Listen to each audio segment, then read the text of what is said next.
So hello students, yesterday previous classes we have discussed about this mixture solution phases, what is phases, and some quick recap, and then we will go to our next topic.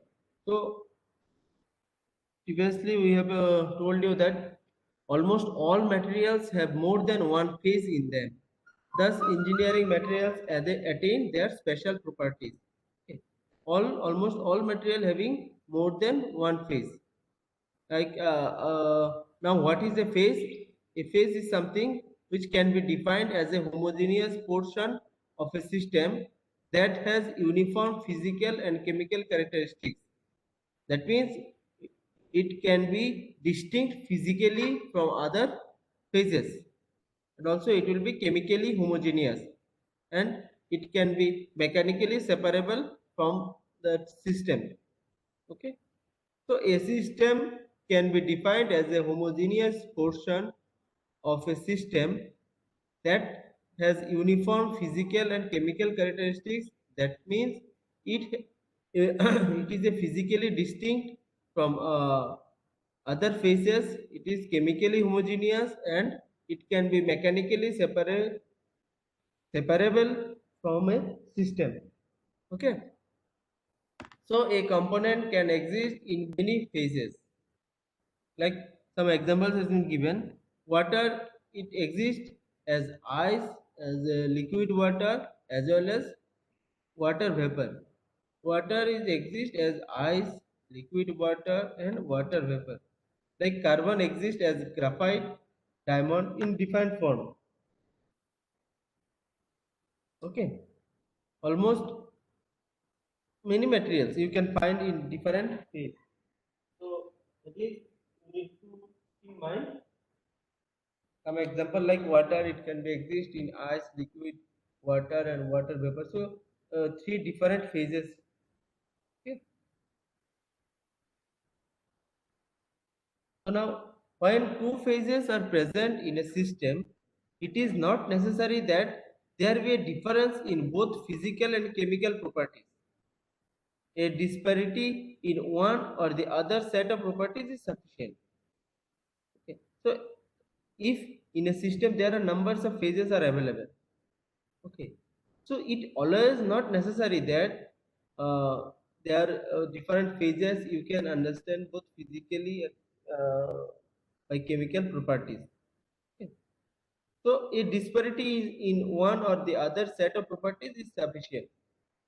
So now let us go more deep about different mixture solution, and let us see what is mixture, what is solution. So a solution, it may be liquid solution or it may be solute solution.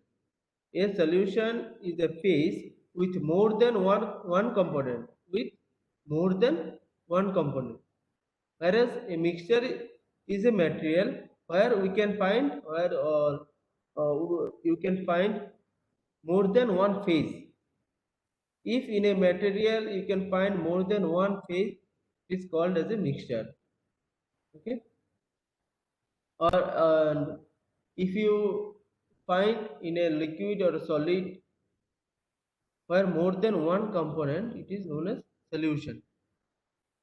Now some few terms like solute. In a we talk about solution where more than one phase, or sorry, more than one component is available. A solution is a phase where more than one component is available. So in a solution there are two component, at least two components are available. Okay. So in that component, in that solution, one component is minor, mean in less percentage compared to other uh, component. So the minor component means the less percentage component. It is known as solute. Okay, and the major component, or where the percentage is more, it is known as solvent. Okay. So a solute, which is a minor component of that solution, it does not change the structural pattern of the solvent. Like in a glass of water, if you mix some salt or some sugar, then that salt or sugar is known as solute, and water is solvent. So after mixing that salt or sugar, the solvent means the water structure, its structure did not change. It is you will find that it is as it is. So here the salt or sugar is solute and your water is called as a solvent. Okay. So in mixture there are different phases, each with its own atomic arrangement. It is possible to have a mixture of two different solutions. It is possible to have a mixture of two different solutions. So now let us come to our next new topic, which is Gibbs phase rule. I hope all of you have taken pen and paper and you are noting down. So today our first topic, new topic is Gibbs phase rule. So what is Gibbs phase rule? Okay. So in a system under a set of condition, number of phases, which is denoted as P, exist can be related to the number of components, which is denoted as C, and degrees of freedom F by Gibbs rule. Okay, so it is a Gibbs rule where we can find the system, how it arranged.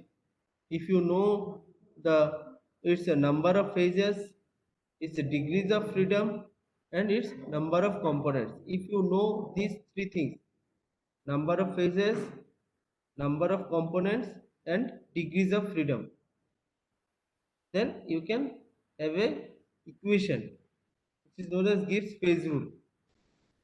So number of phase, what is phase, you all know, and number of components means what is component, you know. Now what is this degrees of freedom? So degrees of freedom means degrees of freedom refers to the number of independent variables like pressure or temperature that can be varied individually to effect changes in a system. So degrees of freedom refers to the number of independent variables. Independent variables like pressure, temperature, which can be varied individually, and if you varied those components, those independent variables, okay, if you increase or decrease those independent variables, that will change in your system. That will affect the changes in a system. That will be the reason to change the system. Okay.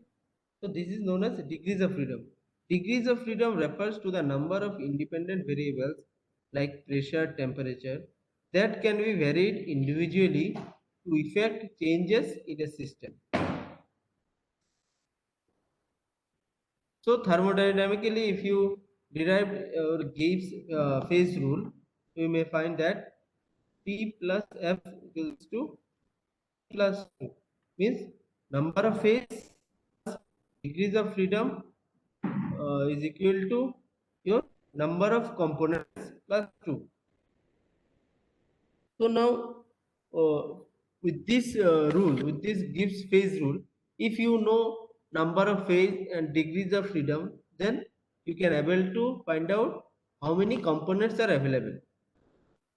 Or in another way, if you know the number of components and degrees of freedom in a system, then you can able to verify, you can able to calculate how many phases are available. So this is the formula through which we can able to find out our number of phases in a system or number of components in a system. Or if you know degrees of freedom, if you know number of components, then automatically you can find out how many degrees of freedom are available for this system.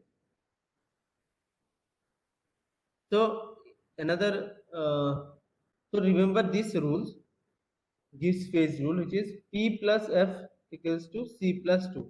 So in exam, we may ask you what is Gibbs phase rule, and following Gibbs phase rule, you may find some numerical, like where we will give you so how many number of phases are available and how many components, or you need to find out the degrees of freedom, or in this way. Okay. So in practical condition for metallurgical and material system, pressure can be treated as a constant. Thus, condensed Gibbs freeze rule is written as P plus F equals to C plus 1. So, in a condition where pressure can be treated as constant, in that condition, Gibbs phase rule will change as P plus F equals to C plus 1. Instead of C plus 2, you can take as a C plus 1, where we can treat pressure as a constant. So generally, different metallurgical or material system, you can take pressure as a constant, and or you can say pressure value is 1. So in that case, your Gibbs phase rule will change as a P plus F equals to C plus 1. So remember that. That is Gibbs phase rule. Now equilibrium phase diagram. What is a phase diagram? A diagram that depicts existence of different phases of a system under equilibrium is termed as phase diagram. A diagram that depicts existence of different phases of a system under equilibrium is termed as phase diagram. It is actually a collection of solubility. It is actually a collection of solubility limit curves. It is also known as equilibrium or constitutional diagram. Also, it is known as you can say as a phase diagram. You can also say equilibrium diagram. Also, constitutional diagram. Many names you can give. So ultimately, what is that? It is a diagram that depicts or that shows. Depicts means that shows existence of different phases of a system under equilibrium. So under equilibrium condition, where under equilibrium condition of a system, how many phases are available, how many phases are exist, and what are the different phases exist, that can be find out using this phase diagram, or you can say equilibrium diagram. So what are the other things we can get from this equilibrium phase diagram? We can also find out the relationship between temperature, composition, and the quantities of the phases at equilibrium. So always keep it in mind that all these diagram are in equilibrium condition. Okay? When the system is in equilibrium, then only you can find out different relationship of their temperature, components available, different composition, and quantities of phases. Okay. So again, remember that this phase diagram, it does not indicate the dynamics when one phase transforms to another. So you will not find any information if your phase changes to another phase, because with the changes of different variables, like previous slide we told that uh, yeah, degrees of freedom, it is number of independent variable. If you apply that, your system may change. So when your in a system, when your phase transform from one phase to another, you can't, it will not indicate, your phase diagram will not indicate when or how one phase will transform into another, or you can say what are the things will happen if the phase changes.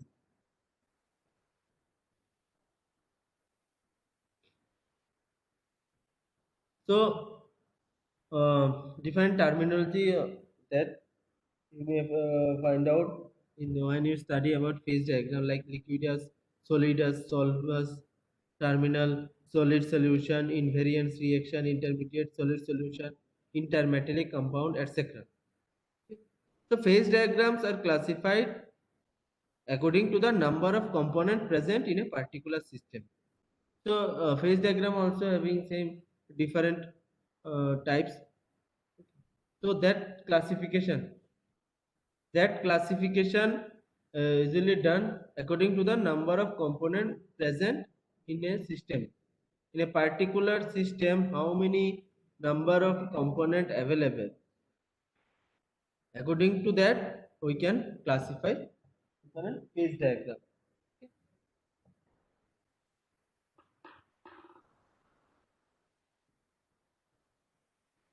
So these are the when we study about phase diagram, these are the few useful information you need to know.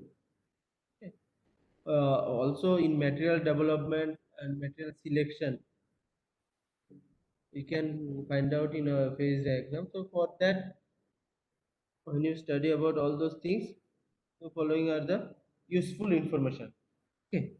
So phase diagram shows phases present at different compositions and temperatures under slow cooling, or you can say under equilibrium conditions.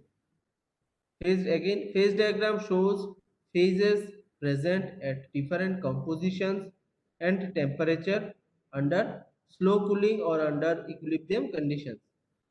Phase diagram also indicates equilibrium solid solubility of one element or compound in another.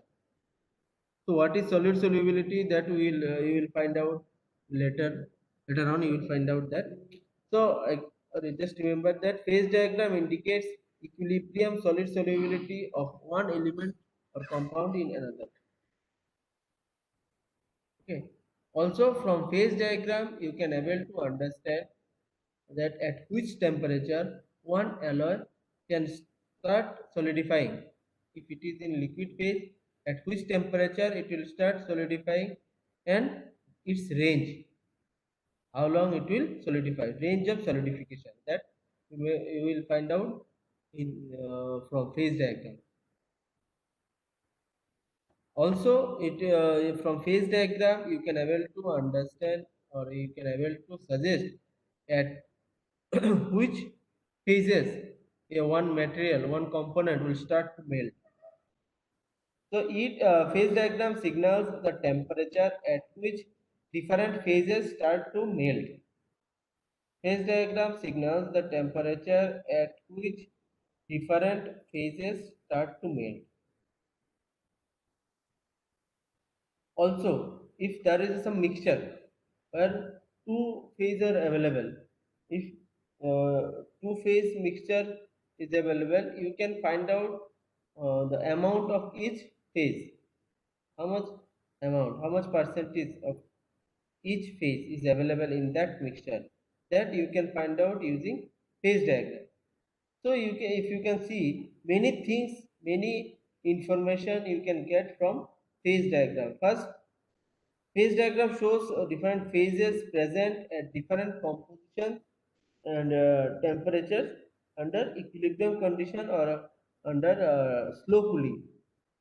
Also, it indicates equilibrium solid solubility of one component, one compound, one element to another.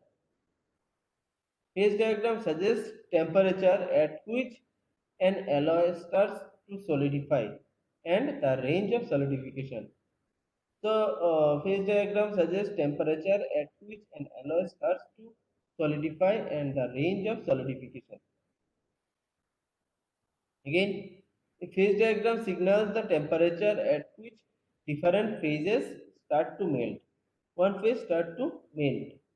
Okay, that signal you can get. Again, in a mixture of two phases, how much amount, how much percentage of one phase is available, that you can find out. Amount of each phase in a two phase mixture can be obtained, can be get. Okay. So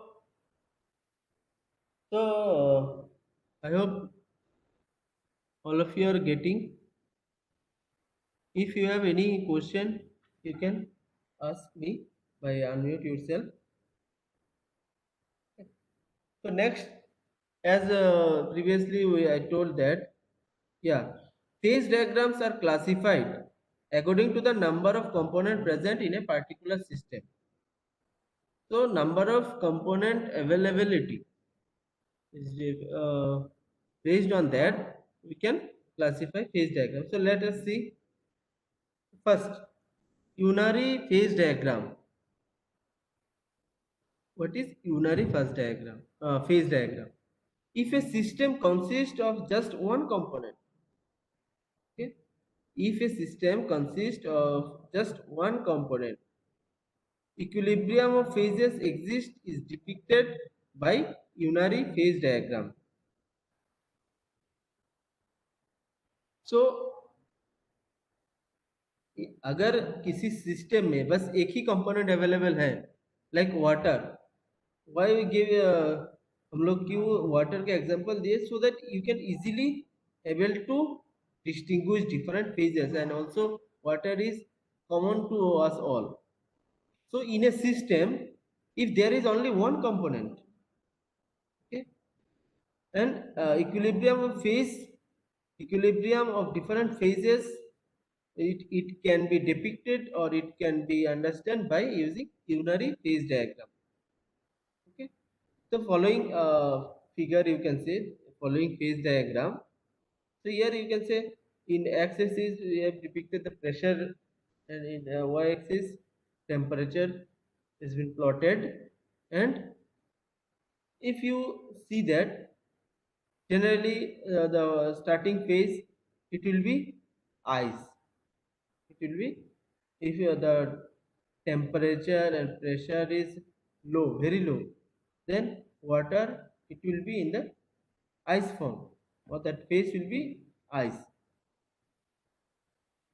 Okay, but if you increase the temperature as well as if you increase the pressure, that ice it will get melted and ultimately liquid water you will find. So at the start, at the point where ice getting melted, means ice get start melted and water formation started. And this you can say called the triple point. This point in the unary phase diagram, the solid phase start melted or start converted to the liquid phase, like ice getting melted to water. And if you still keep increasing the temperature or pressure or both, see all this temperature and pressure, if you increase single one by one or both at a time, you will find the same situation, you will find the same situation. Okay, so if you still increasing the temperature or pressure, after this critical point you will find that water start changing its phase and it converted to vapor. Okay, so if you want you can draw this unary phase diagram.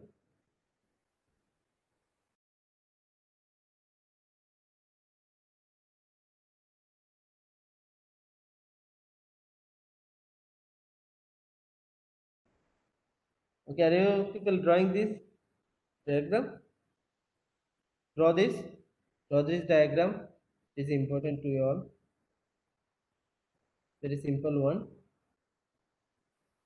Let's go to the next phase, which is binary phase diagram. So what is binary phase diagram? If a system consists of two components, equilibrium of phases exist is depicted by binary phase diagram. So previously, when in the system only one component is available, at that time the equilibrium phases it can be depicted by unary phase diagram. Now, if you have two components.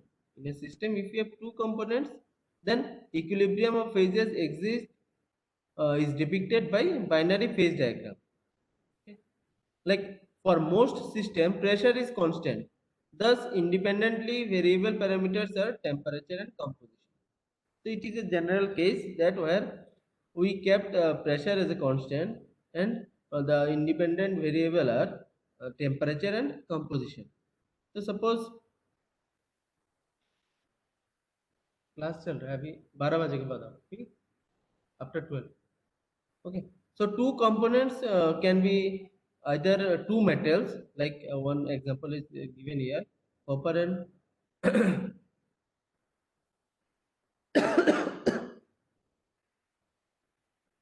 so two components can be either two metals or a metal or a compound or also two compounds.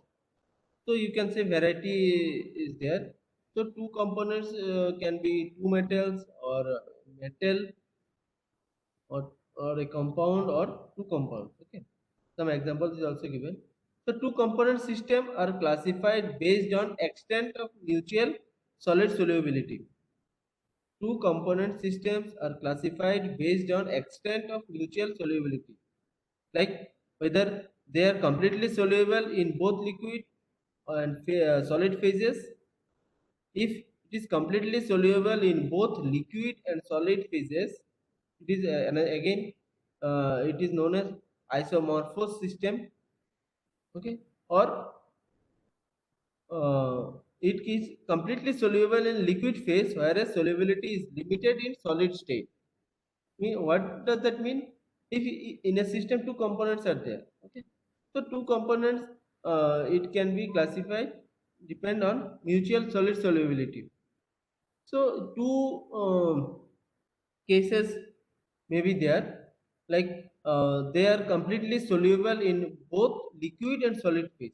Two phases in they are completely soluble in both liquid phase and solid phase, which is known as isomorphous system.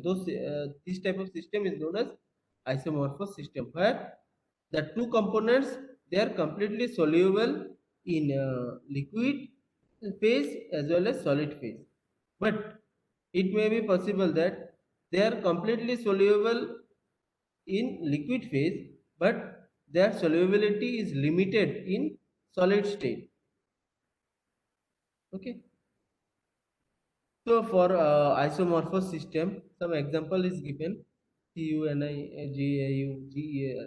So these are the some examples. So in if exam it comes that what is isomorphous system. So you can say that in a system if there is two components where both the components are completely soluble in both liquid as well as solid phases, then that system is known as isomorphous system. And some example is given, you can give that. So in a this small question also may come, or like in your TA1, your TA1 I am planning to take as quiz test. Okay, based on quiz test, you will get marks in TA1.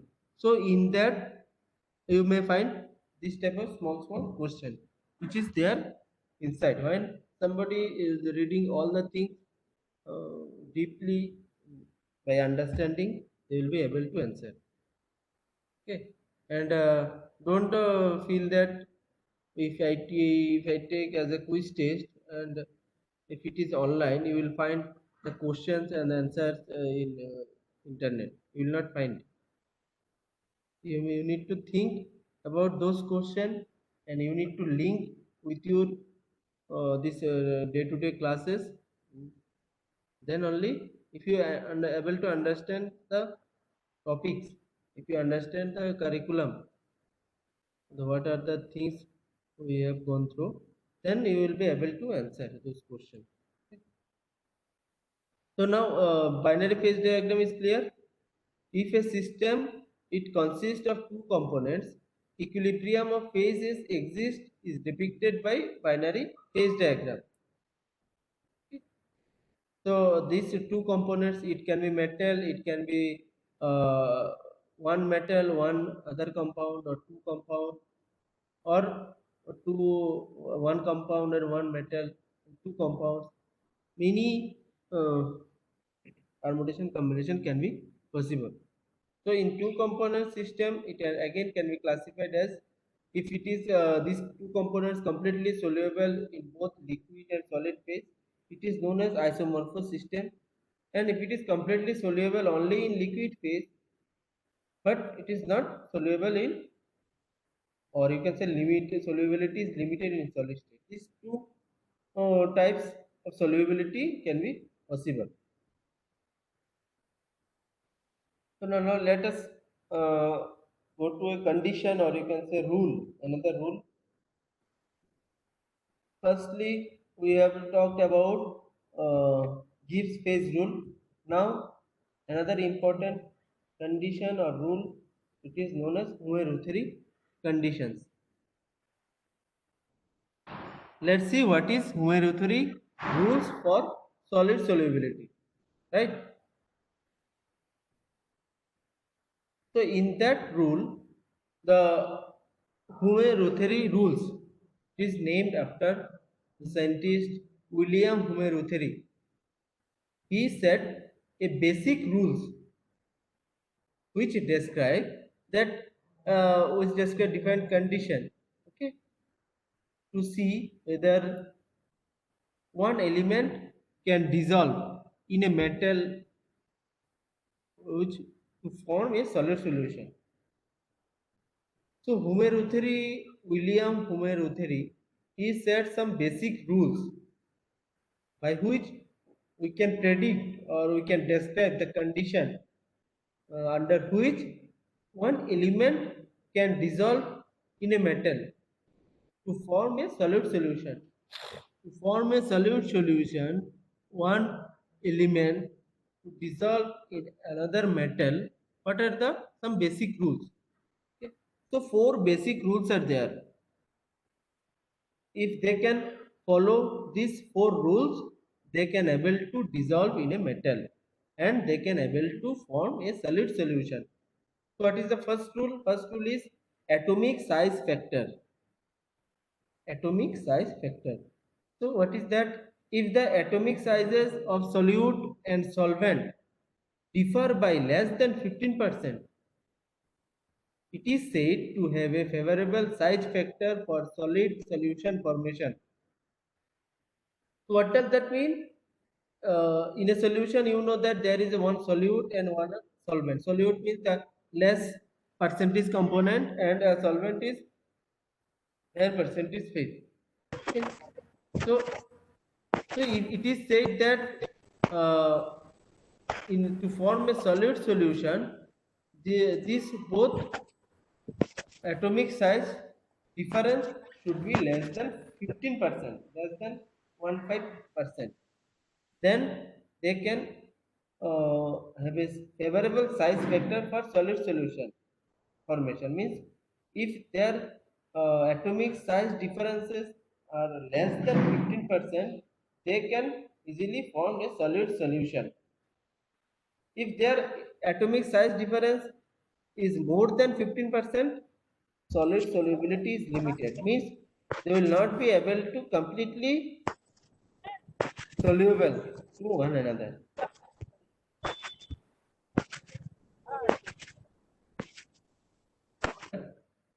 So in atomic size factor is, if the atomic sizes of solute and solvent different by less than 15%, then it is said to have a favorable size factor for forming solid solution.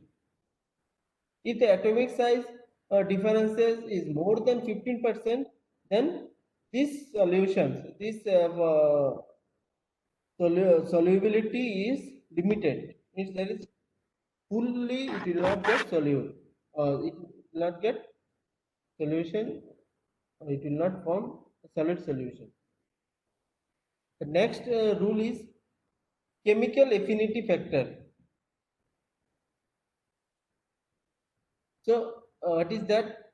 The greater the chemical affinity of two metals, the more restricted is their solid solubility and greater is the tendency of formation of a compound. So if their chemical affinity is more, then there is less chance to form the solid solubility, to form the solid solution. uh, what will happen if the chemical affinity is more?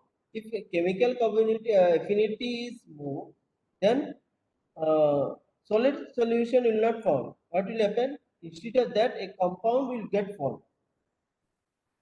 Generally, wider the separation of elements in the periodic table, greater is their chemical affinity. If you see the periodic table, if one element difference will from one element to another, how much if they uh, placed in wider in your periodic table, there is more chance is, or you can say there is greater chemical affinity properties there.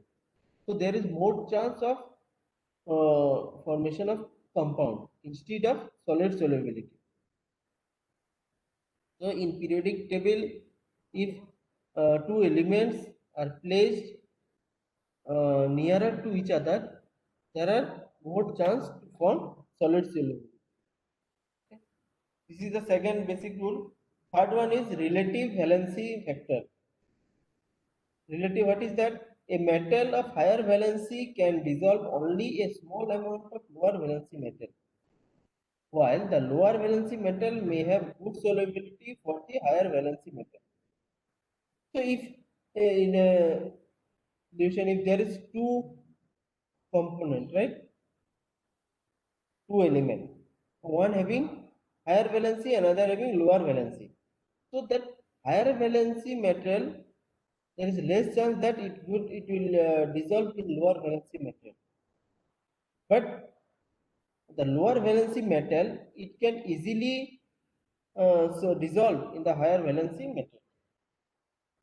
That's why third, this relative valency factor is very important rule, that a metal of higher valency can dissolve only a small amount of lower valency metal, while the lower valency metal may have good solubility for the higher valency metal. It is third basic rule. Next, number four basic rule, basic homeopathy rule are crystal structure factor. What is that? Metals having same crystal structure will have greater solubility. So in a metal, this for solid solubility, if two metals having same type of crystal structure, then there is more chance that they can form a good solid solution. Means their solubility is characteristics is more. Differences in crystal structure limits the solid solubility. If there is differences in their crystal structure, then the solid solubility chances is limited.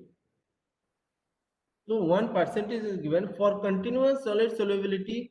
Atomic size differences should preferably be less than 8% with other factors favorable.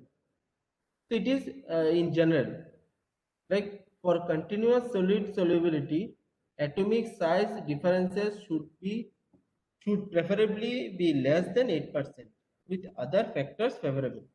When other factors are in favor, then atomic size differences can be of 8%, can be less than 8% actually, not 8%, less than 8%. If other other factor is in favor, like chemical affinity factor, relative valency factor, crystal structure factor, if they are in favor, then generally if the atomic size differences is less than 8%, they can form a good soluble, good solution, good solid solution. Okay. So I hope all of you have understood these four basic rules. So this is a very important question, you can say, Umer Uttari rule. This may come that what are the different homothetic rules or describe different rules. So if there in that case you have to write that what are these four rules. Okay.